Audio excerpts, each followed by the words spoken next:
Hello et bienvenue. Aujourd'hui on se retrouve sur une nouvelle vidéo sur qu'est-ce qu'un calque dynamique. Je vais vous présenter qu'est-ce que c'est, ses avantages et comment en créer pour qu'il soit présent dans vos fichiers Photoshop. Dans un premier temps, un calque dynamique c'est tout simplement une méthode de travail qui est non destructive. C'est tout simplement un calque un petit peu particulier dont le contenu est préservé, c'est-à-dire qu'il conserve le contenu source d'un objet ou d'une image avec toutes ses caractéristiques d'origine. Donc sa qualité, son profil colorimétrique, etc. Ce qui est bien avec un calque dynamique, c'est un peu comme des poupées russes, on peut insérer plusieurs calques à l'intérieur et donc ça fait un petit peu comme si dans votre fichier Photoshop, il y avait plusieurs autres fichiers Photoshop. C'est vrai que les débutants n'utilisent pas vraiment cette fonction mais qui est pourtant exceptionnelle parce qu'en fait, il a 5 vrais avantages à l'utiliser. On peut venir transformer notre objet, notre image.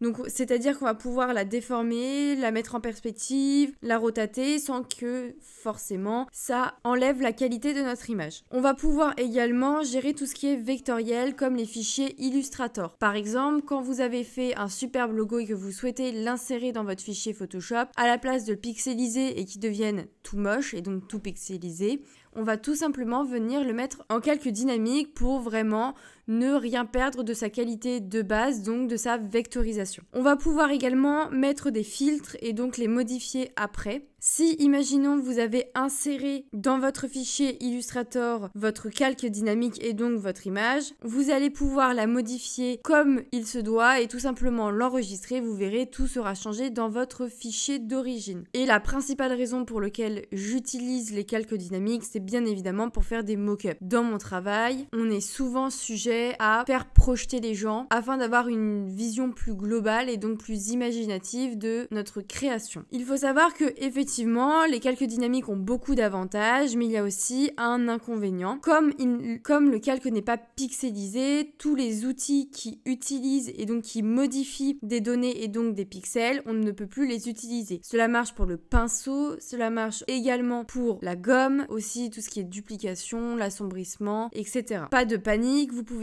également faire un clic droit pixelisé pour pixeliser le calque, mais attention, vous aurez une perte de tous les avantages qu'il procure. Maintenant, je vais vous montrer comment agit un calque dynamique. Vous allez tout simplement venir drag and drop votre image dans votre fichier. On appuie sur Entrée et là, vous voyez cette petite icône d'un document dans un autre, juste ici. Et donc là, vous avez directement votre calque dynamique. Pour cela, vous avez tout simplement à double-cliquer dedans. Moi, je préfère le profil incorporé à l'espace de travail. Vous cliquez sur OK. Donc là, on retrouve bien notre image d'origine. On va tout simplement venir faire un masque de fusion, l'inverser. On n'oublie pas d'enregistrer. On peut regarder grâce à notre petite image sur notre calque juste ici, donc notre image, un document dans un autre document. Vous avez tout simplement à double-cliquer, préférez votre profil colorimétrique et là vous voyez notre image est tout à fait bien mise avec son format d'origine et sa qualité d'origine.